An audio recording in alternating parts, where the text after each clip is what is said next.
मध्य प्रदेश राज्य के ऊर्जा और आत्मविश्वास से भरे युवा अपने कामयाब और नायाब स्टार्टअप्स के साथ आपसे बातचीत करने के लिए उत्सुक भी हैं और बहुत उत्साहित भी हैं। सबसे पहले शॉप किराना इंदौर के युवा तनु तेजस सारस्वत आपसे बातचीत करना चाहेंगे। माननीय सारस्वत जी नमस्ते। नमस्ते सर, आदरणीय प्रधानमंत्री जी। एक तो मेरी तरफ से और पूरे स्वच्छ भारत इंदौर की तरफ से आपको सादर प्रणाम। मेरा नाम तनु तेजस सारस्वत है।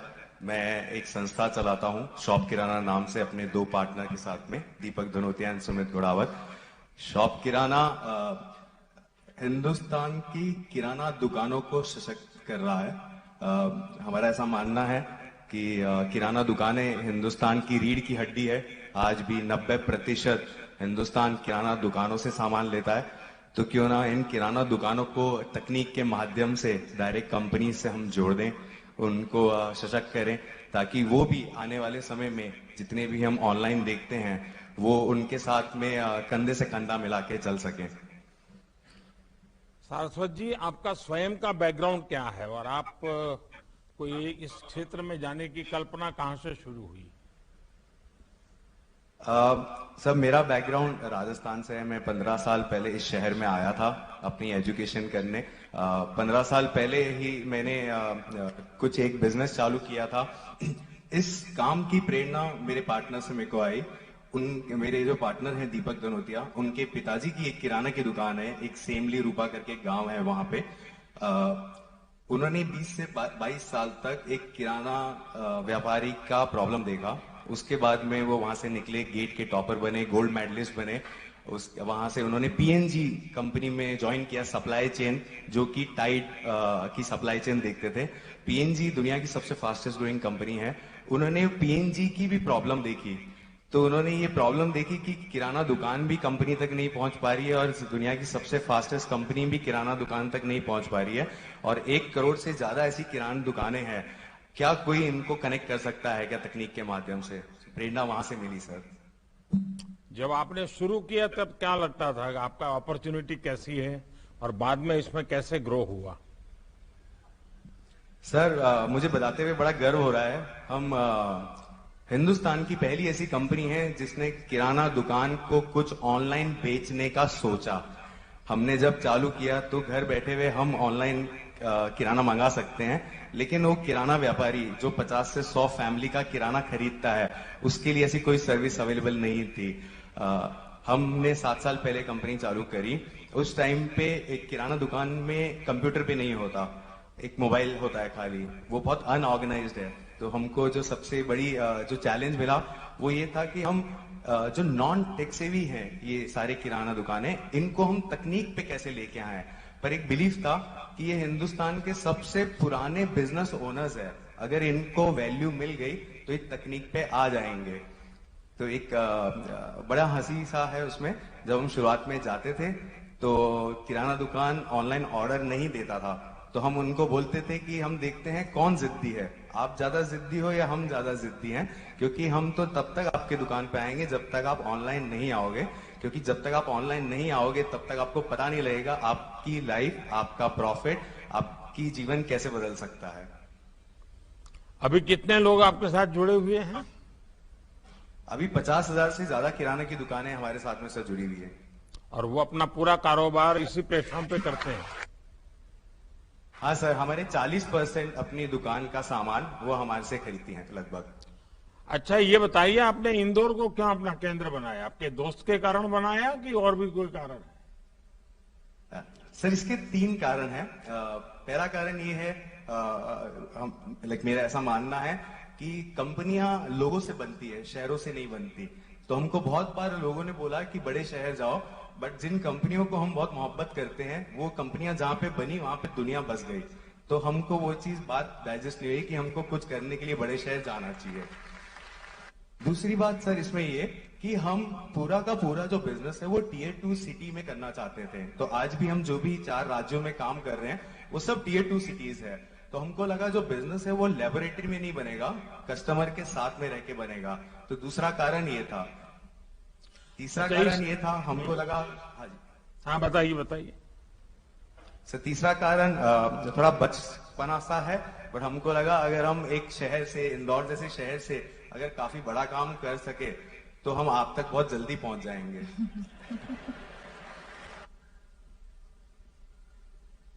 अच्छा ये बताइए सारस्वत जी कि मैं कल्पना कर सकता हूं, क्योंकि आपको एक टेक्नोलॉजी का ज्ञान होना, प्लेटफॉर्म बनाना वो एक काम है, लेकिन एक छोटे किराना के व्यापारी को इसके साथ जोड़ना एक बड़ी चुनौती है।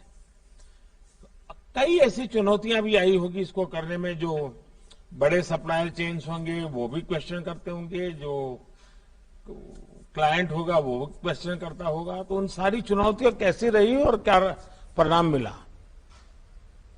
सर बिल्कुल सही कहा आपने, चुनौतियां पहले भी आई थी, आज भी आ रही है, कल भी आएगी। पहले एक बिहेवियर की चुनौती थी कि कोई जो 100 लोगों को एक कागज पे ऑर्डर देता है उसको हम कैसे कन्विंस करें कि एक ऑनलाइन लेके आए। उसके लिए हमने बहुत एक अच्छा ट्रेनिंग मटेरियल बनाया जिसमें हम उनको ऐसे ट्रेन करते हैं कि कैसे आपको आपके लाइफ का टाइम बच सकता है।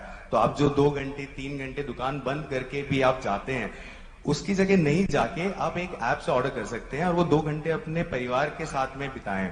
आज के भी चैलेंजेस अलग है, क्योंकि अब तकनीक बहुत तेजी से आ रही है और बहुत सारा ऑनलाइन हो रहा है। जो किराना दुकानें हैं उनमें एक डर बैठा हुआ है आज कि जो ये नई कंपनियां हैं या जो मॉडर्न डिटेल्स आते हैं, क्या उनका भविष्य नहीं है क्या? हमारा ऐसा मानना है कि भविष्य है, क्योंकि मैं वो हिंदुस्तान नहीं देख पा रहा जहां पे 1 करोड़ बिजनेस ओनर जो स्मॉल किराना स्टोर्स है वो नहीं रहेंगे, क्योंकि ये 90% आज भी इन्हीं से खरीदता है सामान।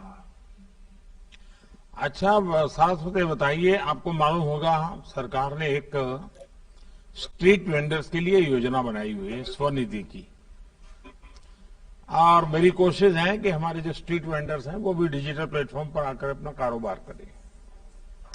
वैसे तो मॉडल वैसा ही है जैसा आपका किराना शॉप का है।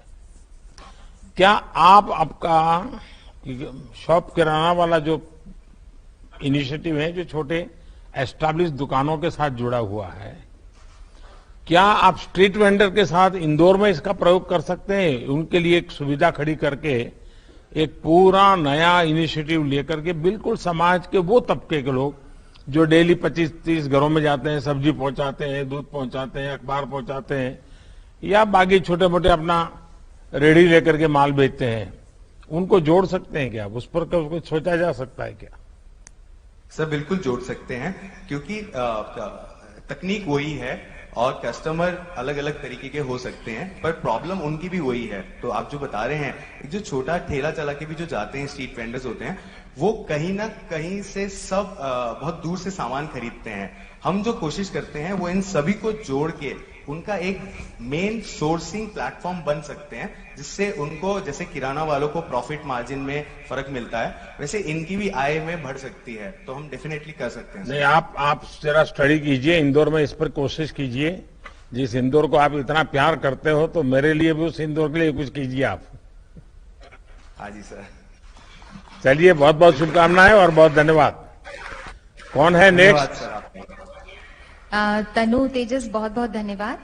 माननीय प्रधानमंत्री जी, अब Umang Shridhar designs private limited Bhopal की सुश्री उमंग श्रीधर आपसे संवाद करेंगी। नमस्कार माननीय प्रधानमंत्री। उमंग जी नमस्ते। नमस्कार, मेरा नाम उमंग श्रीधर है और मैं भोपाल से हूँ। मैं उमंग श्रीधर डिजाइन्स प्राइवेट लिमिटेड की संस्थापक हूँ। मेरी कंपनी एक इनोवेटिव हैंडक्राफ्टेड टेक्सटाइल कंपनी है। हम लोगों ने खादी और हैंडलूम के वस्त्रों में इनोवेशन किया। कुछ 150 नए तरीकों के टेक्सटाइल का उत्पादन किया और बड़ी बड़ी कंपनीज को बेचा, जैसे कि रिलायंस, आदित्य बिरला और रेमंड्स। और ये सब कुछ हो पाया आपकी पहल। तो मेरी जर्नी और आपकी जर्नी एक साथ ही शुरुआत हमने की। 2014 में मैंने अपनी कंपनी की शुरुआत की थी और आपने उस समय बोला था कि कम से कम एक खादी का वस्त्र या रुमाल भी अगर आप खरीदें तो हमारे देश की जनता को बहुत बड़ा रोजगार मिलेगा। शायद उसी से मुझे ये प्रेरणा मिली कि मैं आज अपनी ये कंपनी करीबन 1000 आर्टिजन्स के साथ मिलकर चला पा रही हूँ। अच्छा, ये बताइए कि इस स्टार्टअप को शुरू करने का विचार, क्योंकि आपने ये तो बता दिया कि मोदी के भाषण हुआ और उन्होंने खादी की ओर जोड़ दिया और आप फैशन डिजाइन की दुनिया से थी, तो वो तो एक समझ गया, लेकिन उसके सिवाय भी कोई मन में कल्पना होगी आपकी? जी, तो मेरा जन्म एक्चुअली बुंदेलखंड के एक छोटे से गांव किशनगंज में हुआ, और क्योंकि मैंने गांव में रह रही महिलाओं की परेशानी को बहुत नजदीक से देखा और समझा, तो जब मुझे दिल्ली यूनिवर्सिटी में पढ़ाई करने का मौका मिला तो मुझे ऐसा लगा कि यही समय है कि मैं अपने गांव की महिलाओं के सपनों को उड़ान दे सकूं। तो मैं वापस आई और 21 साल की उम्र में मैंने अपनी कंपनी की शुरुआत करी, और अब करीबन 9 साल बाद हमारी कंपनी 1500 ऑलमोस्ट 1500 महिलाओं के साथ काम कर रहे हैं 10 क्लस्टर्स में, 13 क्लस्टर्स में 5 स्टेट्स के अंदर। और सर, महिलाओं से जब मैंने बात करना चालू किया और महिलाओं के साथ जब जुड़ना चालू किया, तो ये पता चला कि महिलाओं को किसी भी सशक्तिकरण की जरूरत नहीं है, वो पहले से ही बहुत सशक्त हैं। हमें सिर्फ एक उन्हें प्लेटफॉर्म देने की जरूरत है जिस पर आकर वो अपनी शक्ति को दिखा सकती हैं। और एक छोटी सी बात, मेरा जन्म दिवस भी आपके साथ ही आता है, तो 17 सितंबर को विश्वकर्मा जयंती भी होती है, तो कहीं ना कहीं कारीगर और हुनरमंद लोगों के साथ जुड़ना स्वाभाविक है। तो यही मेरी अच्छा उमंग जी, ये बताइए कि अब 1500 बहनें आपके साथ जुड़ी हुई हैं, 13 क्लस्टर हैं, 5 राज्यों में हम काम कर रही हैं, क्या वैल्यू एडिशन हुआ होगा पहले की उनकी स्थिति और आपके जुड़ने से? किस प्रकार का बदलाव आया होगा? क्वालिटेटिव चेंज क्या आया होगा? सर, करीबन 300% इनकम इंक्रीज हमने देखा है अपनी महिलाओं की जिंदगी में। इनमें से बहुत सारी ट्रेडिशनल आर्टिजन्स थी जो कि घर से कताई और बुनाई करती थी। हमने उन्हें कुछ नए तरीके के कपड़े बनाने की प्रेरणा दी, रिसर्च और डिजाइन पर काम किया, और ऐसा नया टेक्सटाइल बैम्बू और सोयाबीन और ये जो नए तरीके के टेक्सटाइल्स फाइबर्स हैं उनको यूज करके एक नया टेक्सटाइल बनाया जिसकी वैल्यू ज्यादा है मार्केट में, और वो काफी प्रीमियम और लग्जरी सेगमेंट में आते हैं। तो इसके कारण एक उनकी इनकम में इंक्रीज आया। दूसरा सर, जो हमने अभी कोविड के दौरान एक अपनी बिजनेस मॉडल में एक और नई चीज जो जोड़ी, कि हमने सोचा कि सिर्फ कारीगर बनाने से मेरा एक सपना है कि मैं करीबन 10 लाख महिलाओं को सशक्त करना चाहती हूं, तो वो सपने को पूरा करने में सिर्फ कारीगर बनाने से ये सपना पूरा नहीं होगा। तो हमने बहुत रिसेंटली आज पिछले 2 हफ्ते पहले ही एक क्राफ्ट प्रेन्योर ट्रेनिंग प्रोग्राम को चालू किया। हमने करिकुलम बनाया और महिलाओं को ट्रेनिंग दी कि वो कैसे कारीगर से खुद उद्यमी बन सकती हैं, ऑनलाइन बिजनेस कर सकती हैं, गांव में बैठकर अपना सामान पूरी दुनिया में बेच सकती हैं। तो हमने उन्हें फाइनेंशियल लिटरेसी, एंटरप्रेन्योरशिप और डिजिटल सेलिंग के तरीके सिखाए। पहला जो हमारा ये क्लस्टर है, हमने 200 महिलाओं को बाग, एक प्रिंटिंग क्लस्टर है मध्य प्रदेश में, बहुत फेमस है, वहां पे 200 ट्राइबल महिलाओं को हमने ये ट्रेनिंग चालू करी है। और बहुत जल्द आप इन महिलाओं को इंस्टाग्राम, फेसबुक, व्हाट्सएप के जरिए पूरी दुनिया में सामान बेचते हुए पाएंगे। अभी आपका दुनिया में कहीं एक्सपोर्ट हो रहा है कि लोगों का इंटरेस्ट बना है कुछ? जी, हम लोगों ने हम अभी करीबन 5 देशों में अपना सामान, यूरोप के कुछ देश हैं, लंदन, यूएस और ऑस्ट्रेलिया में अपना कपड़ा सप्लाई करते हैं बहुत सारी ब्रांड्स को। सर, जो हमारा सपना है कि पूरी दुनिया सस्टेनेबल फैशन की बातें कर रही है, तो हर बड़ी ब्रांड के अंडर एक कैटेगरी खादी की भी हो और पूरी दुनिया खादी को पहने और उसको समझे। क्या कभी काशी में भी हाथ आजमाया है कि आप लोगों ने? जी सर, काशी मेरी सबसे फेवरेट सिटी है और पिछले साल ही मैं काशी में थी। तो सर, वहां पे मैंने बहुत कुछ बुनकरों के साथ हमने कुछ नए फैब्रिक्स को बनाने की कोशिश करी है। तो सिल्क के साथ बैम्बू, सिल्क के साथ सोयाबीन के धागे को उपयोग कर हम कुछ नए टेक्सटाइल का वहां पर निर्माण कर रहे हैं। चलिए उमंग जी, आप तो एक प्रकार से जॉब क्रिएटर के रूप में और कारीगर को उद्यमी बनाने की दिशा में बड़ा अभियान चला रही है। और मैं समझता हूं कि युवाओं को आप बड़ी प्रेरणा दे रही हैं। भगवान विश्वकर्मा के आपको आशीर्वाद बने रहे। मेरी आपको बहुत सर आपका शुभकामनाएं। आशीर्वाद ज्यादा जरूरी है। सर एक छोटा सा निवेदन है कि अगर मैं आपको अपनी महिलाओं द्वारा बना हुआ कुछ सामान पहुंचा पाऊं तो बहुत अच्छा रहेगा। कल हमारी महिलाओं ने वैसे जरूर पैक पहुंचाइए। करके दिया है। जी धन्यवाद, बहुत बहुत धन्यवाद। धन्यवाद उमंग। माननीय ग्रामोफोन इंदौर के श्री तौसीफ खान आपसे बात करना चाहते हैं। नमस्कार तौसीफ खान, नमस्कार। नमस्कार सर। हाँ बताइए भैया। मैं तौसीफ खान। सर मैं तौसीफ खान, मैं पिछले 6 साल से इंदौर में एग्रीकल्चर में काम कर रहा हूँ और यहाँ पर हमारा प्राइम एक मोटिव है कि हम किसानों के साथ काम कर सकें और उनकी इनकम को 2 गुना करने की कोशिश कर रहे हैं हम विभिन्न प्रकार से लास्ट 6 सालों से। आपका स्वयं का कोई किसानी बैकग्राउंड है क्या परिवार का, कि ऐसे ही आप एक अध्ययन करके? नहीं सर, मेरे पिताजी एक छोटे से प्रयागराज में एक छोटे से गांव से आते हैं और खेती से हम लोग का तब से जुड़ा हुआ है। मैंने एग्रीकल्चर में सर बीटेक किया है IIT खड़गपुर से, फिर एग्री बिजनेस मैनेजमेंट में पढ़ाई की, तो उसी को आगे ले जाते वक्त 2016 के दौरान जब डिजिटल पेनिट्रेशन इतना ज्यादा बढ़ रहा था तो हमें लगा कि एक डिजिटल रेवोल्यूशन गांव में भी आएगा और उस गांव तक हमारी एक एजुकेशन है और एक बैकग्राउंड है, इसमें हम काम कर सकते हैं। तो हमने 2016 में ये ठाना कि हम विभिन्न प्रकार की सेवाएं किसानों तक ले जाएंगे और उसी तरह से जैसे एक किसान के पास 14,000 किसानों पे एक डॉक्टर है, फसल का डॉक्टर, ये हमें पता चला। तो हमारे किसानों की इनकम जो है 1.5 गुना की जा सकती है अगर हम सही से उनको सुझाव दे सकें साइंटिफिक तरीके से। उस पे हमने एक टेक्नोलॉजी बनाई और 14,000 आप समझिए तो एक एक करके हम किसान के पास नहीं जाएंगे, टेक्नोलॉजी ही एक माध्यम है। तो हमने उस टेक्नोलॉजी को बनाया और उनको किसानों को डिजिटल माध्यम से और फिजिकल माध्यम से भी हमने पहुंचाया। तो हमने करीब MP में 1,000 माइक्रो एंटरप्रेन्योर्स गांव में बनाए हैं जो उनके लिए टेक्नोलॉजी बनाई, वो अब किसानों से जुड़ते हैं ज्यादा से ज्यादा। तो एक बार हमने उनको फसल ज्यादा उगाने का दिया, फिर उसके बाद ये हमने पाया कि हम उनको डॉक्टर की तरह सलाह तो दे रहे हैं मगर जो दवाइयां, जो बीज, वो उनको लास्ट माइल पे मिलते ही नहीं। तो फिर हमने उसका होम डिलीवरी शुरू किया। तो और फिर जब कोविड के दौरान ये हुआ कि किसान फसलों को बेच नहीं पा रहे हैं, तो फिर हमने करीब 10,000 से ज्यादा व्यापारी, खुदरा व्यापारी, इंस्टीट्यूशनल प्रोसेसर्स उसी डिजिटल प्लेटफॉर्म पर हम लेकर आए पिछले 1.5 सालों में। अब वो बीज बोने से लेकर मार्केट तक एक ही प्लेटफॉर्म पे सारी चीजें कर।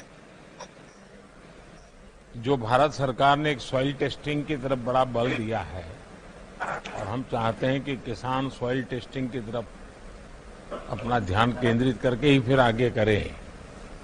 आपका कोई संबंध आता है क्या उस प्रक्रिया में? Yes sir. तो पहला जो उद्देश्य था कि वो हम पे भरोसा करे। आज 5 साल हो गया है तो अब किसान हम पे MP में भरोसा करता है। तो हमने पिछले साल ही शुरू किया है कि उनको हम सॉइल टेस्टिंग करवाते हैं और सॉइल टेस्टिंग हमने ये देखा कि सर सॉइल टेस्टिंग तो हो जाती है मगर फसल के अनुसार कौन सा फर्टिलाइजर डालना है वो उनको पता नहीं चल पाता है। तो हमने उनको एक स्टेज और आगे लेकर गए कि उनका डेटा के अनुसार एक बटन पे क्लिक पे हम उनको रिपोर्ट पूरी जनरेट करते हैं डिजिटल माध्यम से, व्हाट्सएप पे और इस तरह के माध्यम से हम सॉइल टेस्टिंग भी हजारों किसानों के साथ कर रहे हैं। अभी हमने मार्च में ये अभियान शुरू किया था और मार्च से अभी तक करीब 10,000 किसानों की सॉइल टेस्टिंग हम ऑलरेडी कर चुके हैं सर। आप ये जो क्षेत्र में काम कर रहे हैं, आज ऑर्गेनिक उत्पाद का बहुत बड़ा मार्केट बना है, उसकी प्रतिष्ठा बन गई है और होलिस्टिक हेल्थ का जो समाज का मूड बन रहा है, क्या किसानों में इस बात को पहुंचा पाए और टेक्नोलॉजी कोई मदद कर पा रही है या कर सकती है? सर एब्सोल्युटली, जो टेक्नोलॉजी है वही टेक्नोलॉजी इस चीज को भी प्रोपेगेट करने में लगती है। तो हम अभी ये कर रहे हैं कि हमने ये देखा है सर, किसान को अगर आय कम हो रही है तो उस चीज का वो अपनाएगा नहीं। तो धीरे धीरे हमने उनको, जैसे उनकी मिट्टी एकदम पत्थर की तरह अब होती जा रही है, हर रोज फर्टिलाइजर एक्सेसिव डालते डालते। तो हम अब माइक्रोबियल प्रोडक्ट प्रमोट कर रहे हैं, हम ऑर्गेनिक प्रोडक्ट प्रमोट कर रहे हैं, उनको किट में एक आसान तरीके से उपलब्ध करवा रहे हैं। जैसे यहाँ पर एमपी में शाजापुर करके जगह है, तो वहां पर आज हजारों किसान हैं जो ये बोलते हैं कि अब हमारी मिट्टी में जो अर्थवॉर्म होते हैं, जो कीड़े होते हैं, वो दोबारा आने लगे हैं।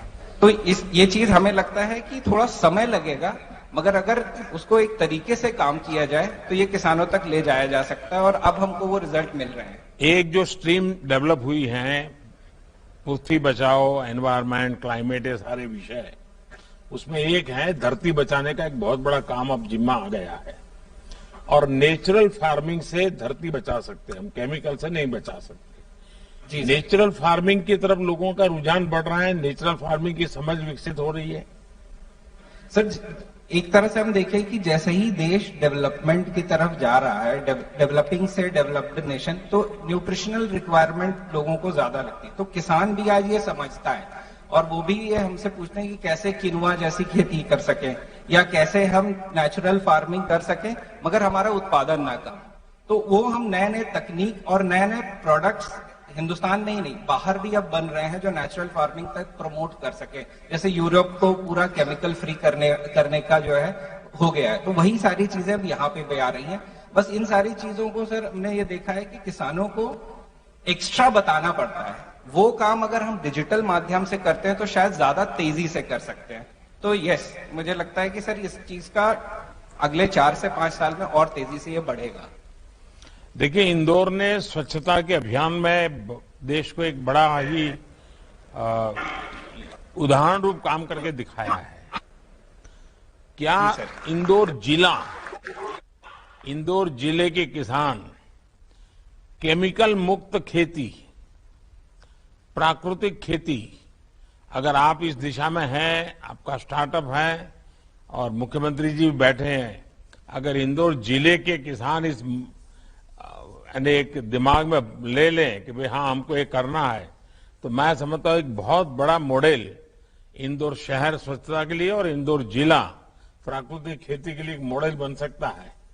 तो आप तो किसानों के साथ रोजमर्रा व्यापार चल रहा है, आपका स्टार्टअप चल रहा है, उनसे नाता रहा है, तो आप भी इस बात को उन तक पहुंचाइए। सर डेफिनेटली हम सरकार के साथ यहाँ पर काम कर सकते हैं इस चीज पे, और इसको सही से कैसे किया जाए वो हम प्रोपेगेट कर सकते हैं। तो मुझे ऐसा लगता है अगर ये इसकी शुरुआत तेजी से की जाए, जैसे एक स्टार्टअप नीति हम 4 महीने में लेकर आ गए हैं, उसी तरह से अगर इस चीज पे भी उसी मुहिम की तरह से हम काम कर रहे हैं, तो हम आगे बढ़कर काम करने के लिए इसमें जो है सर। चलिए, बहुत बहुत शुभकामनाएं आपको। धन्यवाद जी। Thank you sir. धन्यवाद सर। धन्यवाद आपको तौसीफ। माननीय प्रधानमंत्री जी का भी बहुत बहुत धन्यवाद और युवाओं को शुभकामनाएं। आज भारतीय युवाओं की आंखों में उम्मीद और विश्वास की चमक है। वो सपने देखते हैं, भरपूर सपने देखते हैं, क्योंकि उन्हें पता है कि वो सपने न्यू इंडिया में वक्त से पहले ही साकार भी हो जाते हैं।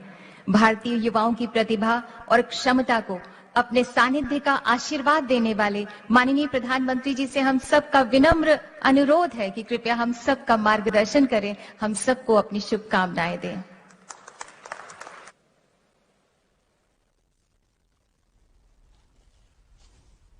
नमस्कार। मध्य प्रदेश के मुख्यमंत्री श्रीमान शिवराज सिंह चौहान, एमपी सरकार के सभी मंत्रीगण, सांसदगण, विधायकगण, स्टार्टअप्स की दुनिया के मेरे साथियों, देवी और सज्जनों,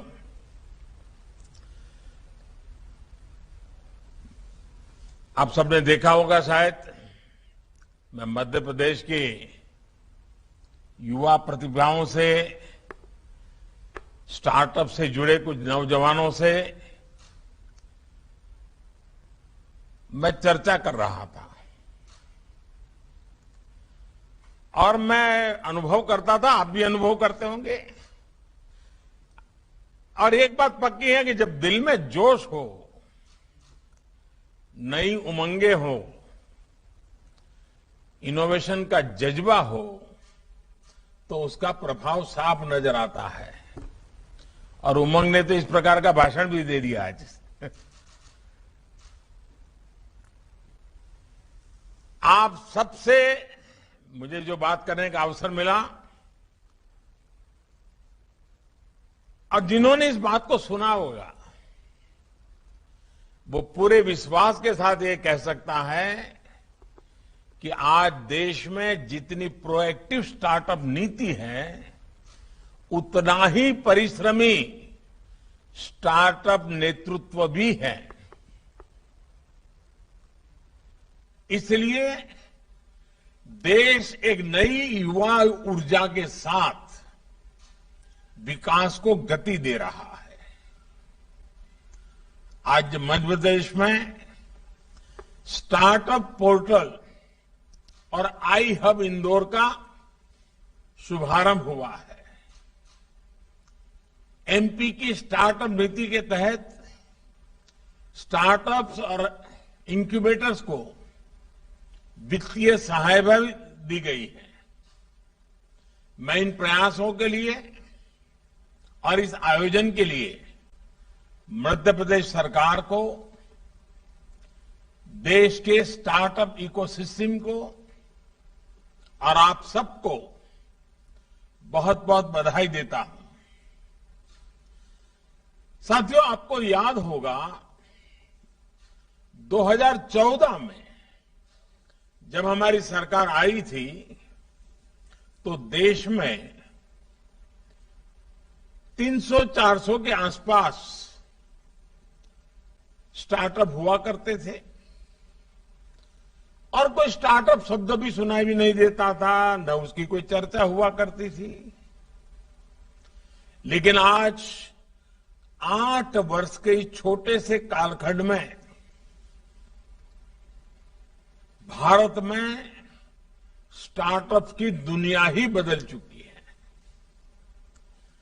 आज हमारे देश में करीब 70,000 रिकॉग्नाइज्ड स्टार्टअप्स हैं। आज भारत में दुनिया का तीसरा सबसे बड़ा स्टार्टअप इकोसिस्टम है। हम दुनिया के सबसे बड़े यूनिकॉर्न हब्स में भी एक ताकत के रूप में उभर रहे हैं। आज औसतन 8 या 10 दिन के भीतर भीतर भारत में एक स्टार्टअप यूनिकॉर्न बन जाता है, यूनिकॉर्न में बदल रहा है। अब आप कल्पना कर सकते हैं कि शून्य से शुरू करके किसी एक स्टार्टअप का यूनिकॉर्न बनने का मतलब होता है कि इतने कम समय में करीब करीब 7,000 करोड़ रुपए की पूंजी तक पहुंचना, तब एक यूनिकॉर्न बनता है। और आज 8-10 दिन में एक नया यूनिकॉर्न इस देश में हमारे नौजवान बना रहे हैं। साथियों, ये भारत के युवाओं का सामर्थ्य है, सफलता की नई ऊंचाई प्राप्त करने की इच्छा शक्ति का उदाहरण है। और मैं अर्थ जगत के नीतियों का अध्ययन करने वाले जानकारों को एक बात नोट करने को कहूंगा। भारत में जितना बड़ा हमारे स्टार्टअप का एक वॉल्यूम है, उतनी ही उसकी डायवर्सिटी भी है। ये स्टार्टअप्स किसी एक राज्य या 2-4 मेट्रो सिटी तक सीमित नहीं है। ये स्टार्टअप्स हिंदुस्तान के अनेक राज्यों में, हिंदुस्तान के अनेक छोटे छोटे शहरों में फैले हुए हैं। इतना ही नहीं, एक मोटा मोटा अगर मैं हिसाब लगाऊं तो 50 से भी ज्यादा अलग अलग प्रकार की इंडस्ट्रीज से स्टार्टअप जुड़े हुए हैं। ये देश के प्रत्येक राज्य और 650 से ज्यादा जिलों में फैले हुए हैं। करीब 50% स्टार्टअप तो ऐसे हैं जो टियर 2 और टियर 3 सिटी में आते हैं। अक्सर कुछ लोगों को भ्रम हो जाता है कि स्टार्टअप यानी कंप्यूटर से जुड़ा हुआ ये नौजवानों का कोई खेल चल रहा है, कुछ कारोबार चल रहा है। ये भ्रम है। हकीकत ये है कि स्टार्टअप का दायरा और विस्तार बहुत बड़ा है। स्टार्टअप्स हमें कठिन चुनौती का सरल समाधान देते हैं और हम देख रहे हैं कि कल के स्टार्टअप्स आज के मल्टीनेशनल्स बन रहे हैं। मुझे खुशी है कि आज एग्रीकल्चर के क्षेत्र में, रिटेल बिजनेस के क्षेत्र में, हेल्थ सेक्टर में नए नए स्टार्टअप्स उभर करके आ रहे हैं।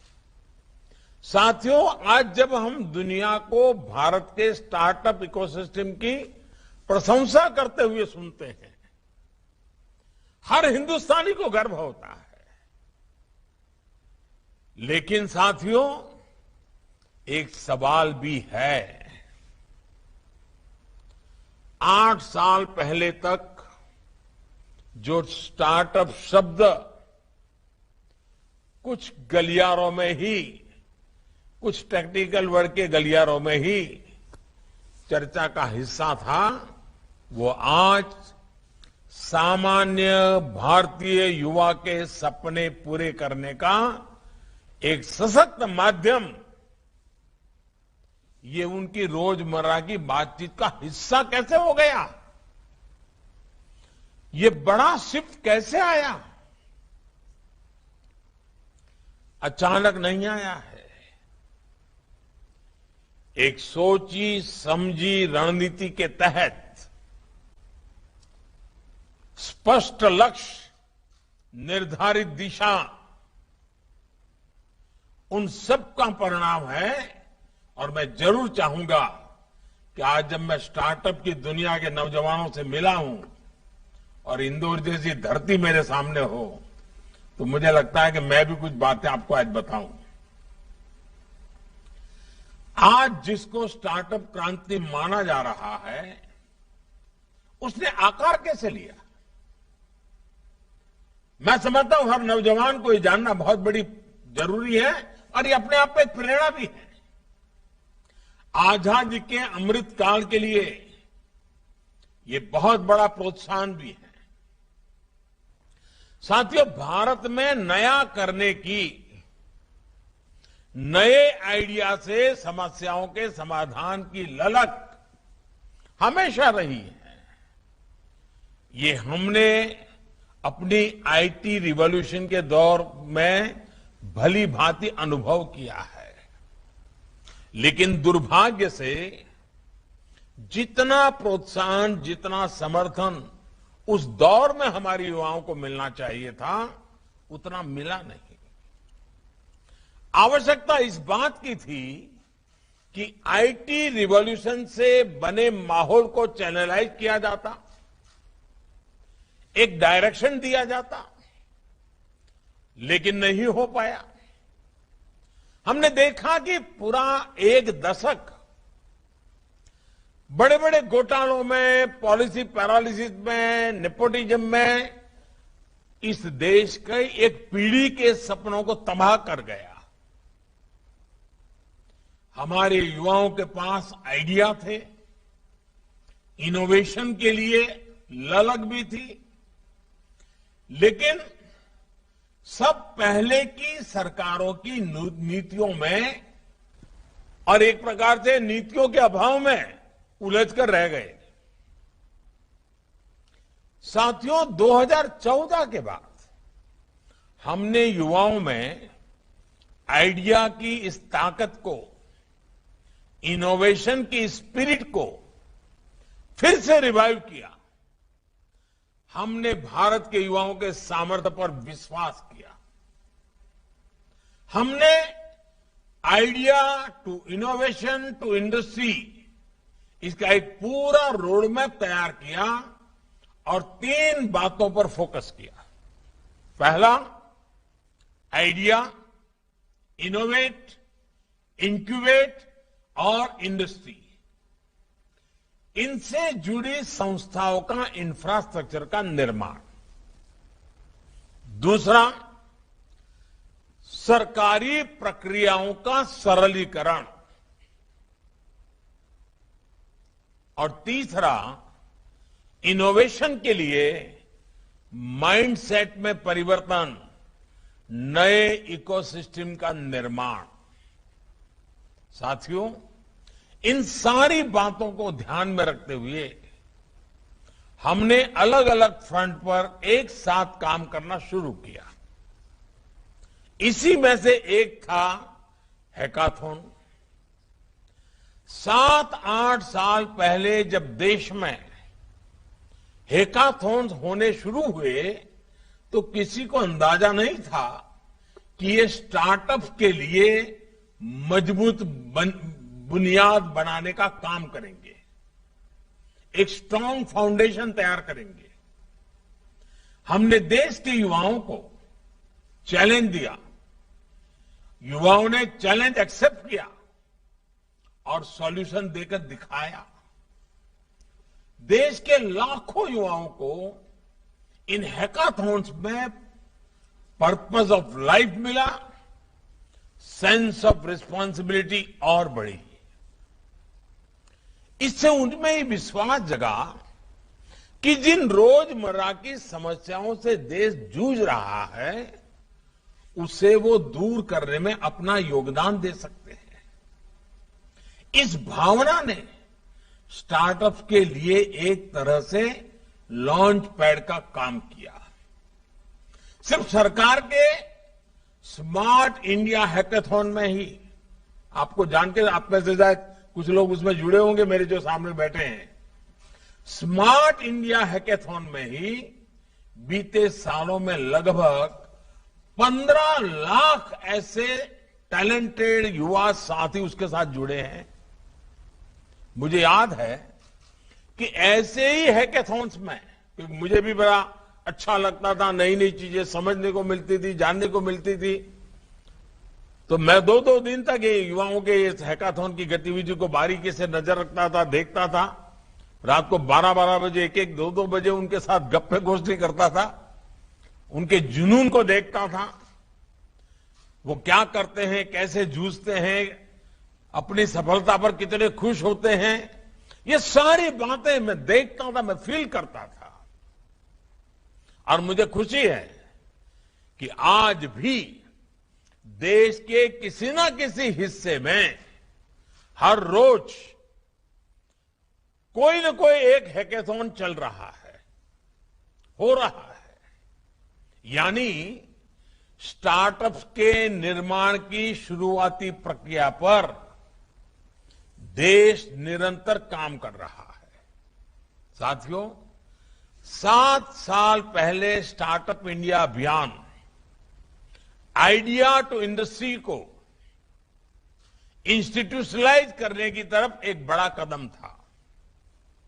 आज ये आइडिया की हैंड होल्डिंग और हैंड होल्डिंग कर उसमें इंडस्ट्री में बदलने का बहुत बड़ा माध्यम बन चुका है। इसके अगले साल हमने देश में इनोवेशन का माइंडसेट विकसित करने के लिए अटल इनोवेशन मिशन शुरू किया। इसके तहत स्कूलों में अटल टिंकरिंग लैब्स, अटल टिंकरिंग लैब से लेकर यूनिवर्सिटीज में इंक्यूबेशन सेंटर्स और हैकाथॉन जैसा एक बहुत बड़ा इकोसिस्टम तैयार किया जा रहा है। आज देश भर के 10,000 से अधिक स्कूलों में अटल टिंकरिंग लैब चल रहे हैं। इनमें 75 लाख से अधिक बच्चे आधुनिक टेक्नोलॉजी से रूबरू हो रहे हैं, इनोवेशन की एबीसीडी सीख रहे हैं। देश भर में बन रही ये अटल टिंकरिंग लैब्स एक प्रकार से स्टार्टअप की नर्सरी के रूप में काम कर रही है। जब विद्यार्थी कॉलेज पहुंचे तो उसके पास जो नया आइडिया होगा उसको इंक्यूबेट करने के लिए देश में 700 से अधिक अटल इंक्यूबेशन सेंटर्स तैयार हो चुके हैं। देश ने जो नई राष्ट्रीय एजुकेशन पॉलिसी लागू की है वो भी हमारे स्टूडेंट्स के इनोवेटिव माइंड्स को और निखारने में मदद करेगी। साथियों, इंक्यूबेशन के साथ ही स्टार्टअप्स के लिए फंडिंग भी बहुत अहम है। इसमें उन्हें सरकार की ठोस नीतियों की वजह से मदद मिली। सरकार ने अपनी तरफ से एक फंड ऑफ फंड्स तो बनाना ही, स्टार्टअप्स को प्राइवेट सेक्टर से एंगेज करने के लिए अलग अलग प्लेटफॉर्म भी तैयार किए। ऐसे ही कदमों से आज हजारों करोड़ रुपए का प्राइवेट निवेश भी स्टार्टअप इकोसिस्टम में इंजेक्ट हो रहा है और ये दिनों दिन बढ़ रहा है। साथियों, बीते वर्षों में टैक्स छूट देने से लेकर दूसरे इंसेंटिव देने तक देश में अनेकों रिफॉर्म्स लगातार किए गए हैं। स्पेस सेक्टर में मैपिंग, ड्रोन्स, यानी टेक्नोलॉजी की ऊंचाई तक पहुंचने वाले ऐसे अनेक सेक्टर्स, उसमें जिस प्रकार से रिफॉर्म्स किए हैं उसमें स्टार्टअप्स के लिए नए क्षेत्रों के द्वार खुल गए हैं। साथियों, हमने स्टार्टअप्स की एक और जरूरत को प्राथमिकता दी है। स्टार्टअप बन गया, उनकी सर्विस, उनके प्रोडक्ट आसानी से बाजार में आए, सरकार के रूप में एक बड़ा खरीदार उनको मिले। इसके लिए भारत सरकार द्वारा जेम पोर्टल पर विशेष प्रावधान किया गया। आज जेम पोर्टल पर 13,000 से अधिक स्टार्टअप रजिस्टर हैं और आपको जानकर अच्छा लगेगा कि इस पोर्टल पर स्टार्टअप्स ने 6,500 करोड़ रुपए से अधिक का बिजनेस किया है। साथियों, एक और बड़ा काम जो हुआ है वो आधुनिक इंफ्रास्ट्रक्चर का है। डिजिटल इंडिया ने स्टार्टअप इकोसिस्टम के विस्तार में बहुत बल दिया। सस्ते स्मार्टफोन और सस्ते डेटा ने गांव के गरीब और मिडिल क्लास को भी कनेक्ट किया। इससे स्टार्टअप के लिए नए एवेन्यू, नए मार्केट खुल गए हैं। आइडिया टू इंडस्ट्री के ऐसे ही प्रयासों के कारण आज स्टार्टअप्स और यूनिकॉर्न देश के लाखों युवाओं को रोजगार दे रहे हैं। साथियों, स्टार्टअप अपने आप में नित्य नूतन होता है। ये बीते हुए कल की बात नहीं करता। स्टार्टअप का मूलभूत कैरेक्टर है वो हमेशा भविष्य की बात करता है। आज क्लीन एनर्जी और क्लाइमेट चेंज से लेकर हेल्थ केयर तक ऐसे सभी क्षेत्रों में स्टार्टअप के लिए इनोवेशन के इन्फिनिट अवसर हैं। हमारे देश में टूरिज्म का जो पोटेंशियल है उसे बढ़ाने में भी स्टार्टअप्स की बड़ी भूमिका है। इसी तरह local for vocal, vocal for local, vocal for local के जन आंदोलन को मजबूत करने के लिए भी स्टार्टअप्स बहुत कुछ कर सकते हैं। हमारे देश के जो कुटीर उद्योग है, हथकरघा और बुनकरों का जो शानदार काम होता है, उसकी ब्रांडिंग में, उसे अंतर्राष्ट्रीय बाजार तक पहुंचाने के लिए भी हमारे स्टार्टअप्स एक बहुत बड़ा नेटवर्क, बहुत बड़ा प्लेटफॉर्म दुनिया के सामने लेकर के आ सकते हैं। भारत के हमारे आदिवासी भाई बहन, वनवासी भाई बहन इतने सारे खूबसूरत प्रोडक्ट्स बनाते हैं, वो भी स्टार्टअप के लिए काम करने के लिए एक बहुत बड़ा विकल्प, नया फील्ड बन सकता है। इसी तरह आप जानते हैं कि भारत मोबाइल गेमिंग के मामले में दुनिया के टॉप 5 देशों में है। भारत की गेमिंग इंडस्ट्री की ग्रोथ रेट 40% से भी ज्यादा है। इस बार के बजट में हमने एवीजीसी यानी कि एनिमेशन, विजुअल इफेक्ट, गेमिंग और कॉमिक, इस सेक्टर को सपोर्ट पर भी जोर दिया है। भारत के स्टार्टअप्स के लिए भी एक बड़ा सेक्टर है जिसका वो नेतृत्व कर सकते हैं। ऐसे ही एक सेक्टर है टॉय इंडस्ट्री। टॉयज को लेकर भारत की बहुत समृद्ध विरासत रही है। भारत के स्टार्टअप्स इसे सारी दुनिया के आकर्षण का केंद्र बना सकते हैं।